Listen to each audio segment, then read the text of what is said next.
कहानी की शुरुआत में हम डैन नाम के एक आदमी को देखते हैं जो अपनी बेटी मूरी के साथ आराम से सोफे पे बैठ के एक फुटबॉल मैच देख रहा था। लेकिन तभी अचानक टीवी पर कुछ अजीब सा होने लगा। मैच बीच में रुक गया क्योंकि अब फील्ड पर धुएं और बिजली का चमकता हुआ बादल दिखाई दे रहा था और अचानक उसमें से कई सारे फौजी बाहर आए। उनकी अगुवाई एक औरत कर रही थी जिसका नाम लेफ्टिनेंट हार्ट था। उसने सभी को बताया कि वो साल 2051 यानी फ्यूचर से आए हैं। पता चलता है कि व्हाइट स्पाइक्स नाम की एक एलियन प्रजाति पृथ्वी पर हमला कर चुकी है और साल 2051 में उन्होंने धरती पर ज्यादातर लोगों को खत्म कर दिया था। ये सोल्जर्स लोगों से रिक्वेस्ट करने आए हैं कि वो उनके साथ फ्यूचर में जाकर इस लड़ाई का हिस्सा बने। अगले 12 महीनों में दुनिया भर के देश जितने फौजी भेज सकते थे उन्होंने भेजे, लेकिन फ्यूचर की अथॉरिटीज और ज्यादा लोगों की मांग कर रही थी। जितने भी लोग लड़ाई लड़ने जाते थे उनमें से सिर्फ 1/4 सोल्जर्स ही जिंदा वापस लौट पाते थे। जब ट्रेन्ड सोल्जर्स की कमी पड़ गई तो सरकारें सिविलियंस को भी भर्ती करने लगी। डैन एक टीचर है और जब वो अपनी क्लास को पढ़ा रहा था तो अचानक उसके फोन पर एक मैसेज आया कि उसे भी युद्ध में भेजे जाने के लिए चुन लिया गया है। बाद में वो इस बात को कंफर्म करने के लिए अपने नजदीकी मिलिट्री ऑफिस पहुंचा। डैन को बताया गया कि वैसे भी उसकी 7 साल में मौत होने वाली है, इसलिए वो युद्ध में भेजने के लिए फिट है। ये सुनकर डैन हैरान रह गया और बहुत सारे अजीबोगरीब सवाल करने लगा, मगर ऑफिसर्स ने उसके किसी भी सवाल का सीधा जवाब नहीं दिया। उन्होंने उसकी बात ना सुनते हुए उसके हाथ में एक डिवाइस लगा दिया जो उसे ट्रैक करेगा और फ्यूचर में वो इसी की मदद से उससे बात कर सकेंगे। इसे तब तक नहीं निकाला जा सकता जब तक वो 2051 से वापस नहीं आ जाता।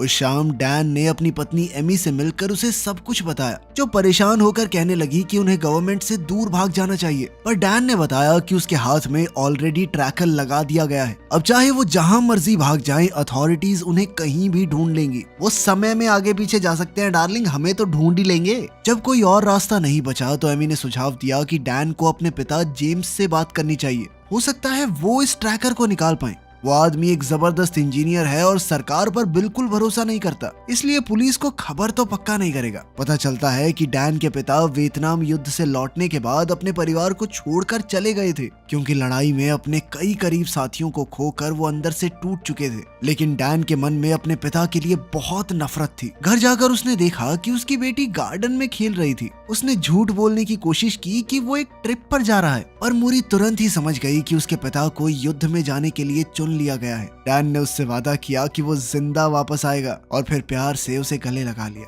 एक दिन बाद डैन और बाकी नए रिक्रूट्स को हथियारों और फर्स्ट एड की ट्रेनिंग दी जाती है ताकि उनके जिंदा बचने के चांसेस बढ़ जाएं। डैन की मुलाकात एनवायरमेंटल साइंटिस्ट चार्ली और एक्स नेवी सील डोरियन से भी हुई। जहां एक तरफ ज्यादातर लोग इस युद्ध में जाने से बचना चाहते थे, डोरियन अब तीसरी बार इस लड़ाई में जाने वाला था। बाद में उन्हें बताया गया कि व्हाइट स्पाइक्स हर 6 दिन के बाद आराम करने के लिए कुछ दिनों तक गायब हो जाते हैं। यही समय होता है जब नए सोल्जर्स फ्यूचर में भेजे जाते हैं और जो फौजी पहले से अपनी ड्यूटी कर रहे हैं उन्हें वापस बुला लिया जाता है। उस शाम जब नए रिक्रूट्स बातें कर रहे थे तो एक अलार्म अचानक से बजने लगा। साल 2051 का एक जवान चिल्लाने लगा, ये तुम सबकी प्रैक्टिस का हिस्सा नहीं है, एलियंस सच में आ चुके हैं। ये सुनते ही सभी लोग जल्दी से पोर्टल रूम की तरफ दौड़ने लगे। डैन ने लेफ्टिनेंट हार्ट से पूछा कि आखिर क्या हो रहा है, जिसने एक गंभीर आवाज में जवाब दिया कि एलियंस ने साल 2051 के आखिरी साइंटिफिक रिसर्च सेंटर पर हमला बोल दिया है, और अगर वो इस जगह को तबाह करने में कामयाब हो गए तो इंसान इस युद्ध को जरूर हार जाएंगे। कुछ मिनटों बाद वो पोर्टल रूम में घुसे और जल्द ही एक के बाद एक लोग पोर्टल में खींचने लगे, पर अचानक लैंडिंग लोकेशन के एड्रेस में एरर आ गया। इस वजह से डैन और दूसरे लोग आसमान में जमीन के कई 100 फुट ऊपर टेलीपोर्ट हो गए, जिस वजह से काफी सारे लोग तो नीचे गिरकर ही मारे गए। खुशकिस्मती से डैन, चार्ली और डोरियन एक बहुत ही ऊंची बिल्डिंग की छत पर स्विमिंग पूल में गिरे, जिससे उन्हें कुछ खास चोट नहीं आई। डैन जल्द से जल्द पानी से निकला और अपनी गन चेक करने लगा। फिर उसने छत के किनारे पर जाकर मायामी शहर को देखा, जो अब पूरी तरह से बर्बाद हो चुका था। इधर मिलिट्री टाइम जंप में हुई गलती की जांच कर रही थी। जल्द ही चीफ कमांड ने बचे हुए लोगों से कांटेक्ट किया। उन्होंने डैन को बताया कि जल्द ही वो इस पूरे एरिया में बम धमाके करेंगे, क्योंकि वहां पर बहुत ज्यादा व्हाइट स्पाइक्स हैं। साथ ही डैन को बचे हुए लोगों का लीडर बन के वहां फंसे हुए साइंटिस्ट को बचाना होगा। उसने मिशन कंफर्म किया और तुरंत छत पर सभी बचे हुए लोगों को इकट्ठा करने लगा। जल्द ही ग्रुप उस बिल्डिंग में पहुंचा जहां साइंटिस्ट होने चाहिए थे। वो बहुत संभल कर अंदर घुसे और चीफ कमांड उन्हें सतर्क रहने को कहता है। क्योंकि व्हाइट स्पाइक्स खून की बू को दूर से ही सूंघ सकते हैं। उन्होंने जल्द ही साइंटिस्ट की टीम को ढूंढ निकाला, लेकिन बदकिस्मती से वो सब मारे जा चुके थे। इसके बाद फौजियों को लैब से हार्ड ड्राइव्स और बायो सैंपल्स लाने का ऑर्डर दिया गया ताकि इन साइंटिस्ट के हाथ लगी पूरी जानकारी उन्हें मिल जाए, क्योंकि ये साइंटिस्ट इन एलियंस को रोकने के तरीकों पर ही काम कर रहे थे। जल्द ही डैन ने सैंपल्स ढूंढ निकाले, पर तभी उसे पता चला कि फाइटर जेट्स 6 मिनट में इस पूरे इलाके में बम गिराने वाले हैं। डैन और उसकी टीम जल्दी से बिल्डिंग से बाहर निकलकर इमरजेंसी सीढ़ियों तक पहुंच गई, पर तभी कई व्हाइट स्पाइक्स ने ऊपर से आकर उन पर हमला कर दिया। डैन उनमें से एक को अकेला संभालने की कोशिश कर रहा था, पर आखिर में डोरियन उसकी मदद करने के लिए आया। डोरियन पहले भी इनसे लड़ चुका था और उसने बताया कि सिर्फ गर्दन और पेट पे ही गोली मारने का असर होगा, बाकी कहीं पर भी किसी हथियार का इन पर कोई असर नहीं होता। इतनी जरूरी बात इनको ट्रेनिंग में नहीं बतानी चाहिए थी। बुद्धू हैं क्या ये लोग, बिना बात मरवा दिए इतने बंदे। जब एयर स्ट्राइक में सिर्फ 3 मिनट बचे थे, चीफ कमांड उनके लिए रेस्क्यू व्हीकल्स भेजता है। सभी लोगों ने मिलिट्री जीप्स को देखकर राहत की सांस ली और सोचने लगे कि कुछ देर के लिए तो चलो सेफ हैं। पर अचानक 3 व्हाइट स्पाइक्स ने वहां आकर सबको तबाह कर दिया। कई टीम मेंबर्स भागने की कोशिश करते हुए मारे गए। कुछ ही देर में एयर स्ट्राइक शुरू हो गई और उनकी टीम, जिसमें अब सिर्फ 7 लोग बचे हैं, अपने आप को बचाने की कोशिश में लग गई। 2 सोल्जर्स खुद को कुर्बान कर देते हैं ताकि व्हाइट स्पाइक्स को रोक सकें। इससे बाकी बचे हुए 5 लोग समय पर वहां से निकलने में कामयाब हो जाते हैं। एक दिन बाद डैन चार्ली के पास एक मिलिट्री बेस में उठा। वो जल्द ही डोरियन से मिले, जहां उन्हें पता चला कि अब सिर्फ वो तीनों ही बचे हैं। डैन ने डोरियन से उस व्हाइट क्लॉ के बारे में पूछा जो वो अपने गले में पहनता था। डोरियन ने बताया कि उसे 6 महीने बाद कैंसर से मरना है। ये उसे तब पता चला जब उसे पहली बार लड़ाई के लिए चुना गया। वो बार बार इस युद्ध में इसलिए चला आता है क्योंकि वो हॉस्पिटल के किसी बेड की बजाय यहाँ पूरी इंसानियत को बचाते हुए मरना पसंद करेगा। खैर, जल्द ही डैन को चीफ कमांड के हेड ने मिलने के लिए बुलाया। चीफ कमांड के हेड के तौर पर अपनी बेटी को देखकर उसकी खुशी का ठिकाना ही नहीं था। उसकी नन्ही बेटी अब कर्नल मूरी फॉस्टर बन गई थी, जिसने उसे बताया कि उसे यहाँ पर बुलाने के पीछे एक खास वजह है और ये खास मिशन जो वो उसकी मदद से पूरा करना चाहती है वो क्या है, ये वो समय आने पर ही बताएगी। इसके बाद वो दोनों एक मिलिट्री टेंट में गए, जहां मूरी ने बताया कि उन्होंने जहरीला इंजेक्शन बना लिया है, लेकिन अभी तक वो सिर्फ मेल व्हाइट स्पाइक्स पर काम करता है। अब वो चाहती है कि डैन उसकी मदद करे एक मादा एलियन को पकड़ने में, ताकि वो ऐसा जहर बना सकें जो मेल या फीमेल दोनों को मार सके। हेलीकॉप्टर में व्हाइट स्पाइक नेस्ट की तरफ जाते हुए मूरी ने बताया कि ये एलियंस अचानक से एक दिन धरती पर आ गए। वो नॉर्दर्न रशिया से निकले और दुनिया भर में फैल गए, पर किसी को भी कोई स्पेसशिप, क्रैश साइट या उनके आने का कोई भी निशान नहीं मिला। बात बदलते हुए डैन ने उससे पूछा कि 2022 से लेके 2051 के बीच में उनके परिवार के साथ क्या क्या हुआ, लेकिन मूरी ने कहा कि इस बारे में बात ना ही करें तो अच्छा है। कुछ ही देर में वो एक नेस्ट में पहुंचे, जहां कई सोल्जर्स एक मादा व्हाइट स्पाइक को पिंजरे में बंद करने की कोशिश कर रहे थे। सब कुछ ठीक लग रहा था, लेकिन तभी उस मादा को बचाने के लिए एलियंस ने हमला बोल दिया। डैन, जो हेलीकॉप्टर में था, उसने नोटिस किया कि मेल व्हाइट स्पाइक्स का एक झुंड नेस्ट की तरफ बढ़ रहा है। वो और मूरी जल्दी से नीचे उतरे और फीमेल को पिंजरे में बंद कर दिया, पर जैसे ही हेलीकॉप्टर पिंजरे के साथ उड़ा, मेल व्हाइट स्पाइक्स का एक झुंड वहां पहुंच गया।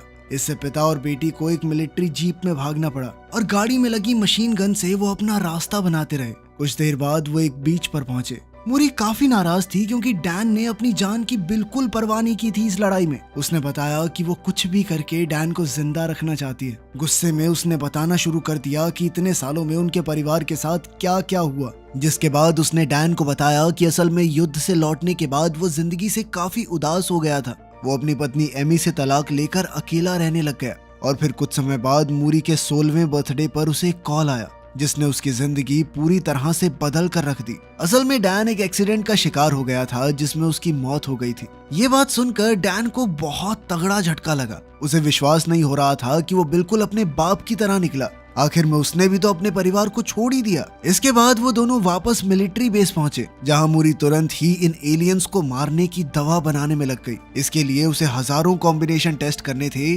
ताकि फीमेल को मारने वाला टॉक्सिन तैयार किया जा सके, और मूरी किसी भी हाल में इसे जल्द से जल्द करना चाहती थी क्योंकि डैन के वापस जाने में अब सिर्फ 21 घंटे बचे थे। अगली सुबह डैन ने मूरी से पूछा कि अगर वो जहर बनाने में कामयाब हो भी गए तो भी इतने सारे एलियंस को कैसे मारा जाएगा। इस पर मूरी ने कहा कि डैन को अपने समय में वापस जाकर इन टॉक्सिन्स को बहुत ज्यादा मात्रा में बनाना होगा ताकि वो लोग युद्ध होने से पहले ही खत्म कर सकें। अभी उन दोनों की बातें चल ही रही थी कि तभी कंप्यूटर ने 100% बॉन्ड का सिग्नल दिया, जिसका मतलब था कि अब उनके पास फीमेल टॉक्सिन तैयार था। लेकिन बदकिस्मती से इसी बीच फीमेल व्हाइट स्पाइक भी जाग चुकी थी। उसने उठते ही अचानक जोर जोर से चीखना शुरू कर दिया, जिसके कुछ सेकंड बाद ही पूरे बेस में व्हाइट स्पाइक्स घुसने लग गए।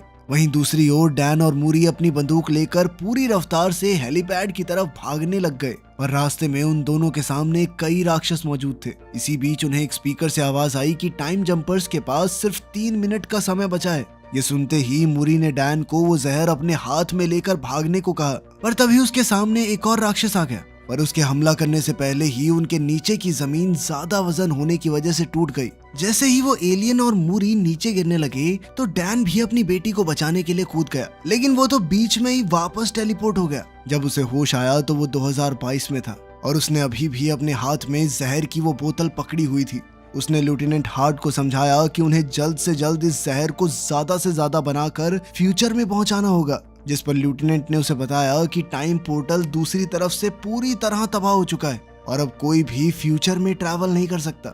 ये बात सुनकर डैन चुपचाप निराशा के साथ अपने घर लौट गया। घर पहुंचते ही उसने सबसे पहले अपनी बेटी को गले लगाया और फिर उसी रात उसने एमी को भविष्य में हुई मूरी के साथ अपनी बातचीत के बारे में बताया। साथ ही उसने ये भी बताया कि किसी को नहीं पता कि आखिर व्हाइट स्पाइक्स कहां से आए, क्योंकि वो अचानक 2048 में बस प्रकट हो गए थे। जिस पर एमी का कहना था कि शायद वो क्रीचर्स सालों पहले स्पेस से आए होंगे। और उसकी ये बात सुनकर डैन के दिमाग में एक आइडिया आया, जिसके बाद वो एक बार में डोरेन से मिला, जहां भविष्य के बारे में बात करते हुए उन दोनों ने तय किया कि वो इस युद्ध को होने से पहले ही रोक देंगे। वो दोनों डोरेन के पास मौजूद व्हाइट स्पाइक का क्लॉ लेकर चार्ली के पास पहुंचे।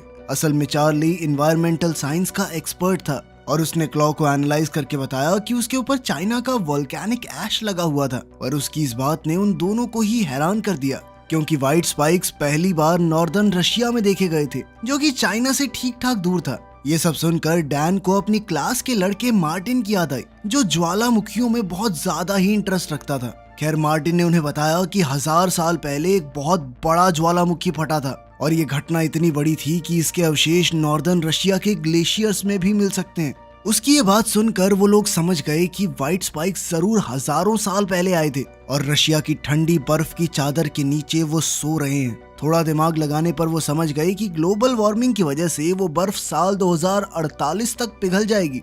और ये इत्तेफाक तो नहीं हो सकता कि उसी साल व्हाइट स्पाइक्स ने अपना पहला हमला किया था। ये जानकारी हाथ लगते ही उन्होंने यूएस की सरकार से इस मिशन के लिए फंडिंग मांगी, लेकिन सरकार ने इसके लिए साफ मना कर दिया, क्योंकि यूएस और रशिया के रिश्ते तो वैसे ही ठीक नहीं थे। उनके देश में प्लेन लेके घुसोगे तो और खराब हो सकते हैं ना वो। कोई दूसरा रास्ता न मिलने पर डैन अपने पिता जेम्स के पास पहुंचा, जिनके पास अनरजिस्टर्ड एयरप्लेन्स मौजूद थे। जेम्स इस मिशन के लिए तुरंत ही तैयार हो गया। एन मौके पर लेफ्टिनेंट हार्ट भी वहां पहुंच गई और उसके हाथ में थे ताजे बने जहरीले इंजेक्शंस, जिनकी मदद से वो इन एलियंस को जड़ से मिटा सकते हैं। कई घंटों की उड़ान के बाद आखिरकार वो लोग एक ऐसी जगह पर पहुंचे जहां पर सभी इलेक्ट्रॉनिक डिवाइसेस ने काम करना बंद कर दिया। इसके बाद उन्होंने कई विस्फोटकों का इस्तेमाल करके जमीन में छेद किया। वो बड़ी ही सावधानी से उस छेद में घुसे जहां उन्हें एक जमा हुआ एलियन स्पेसक्राफ्ट मिला, जिसके बाद वो बर्फ को काटते हुए स्पेसशिप के अंदर घुस गए।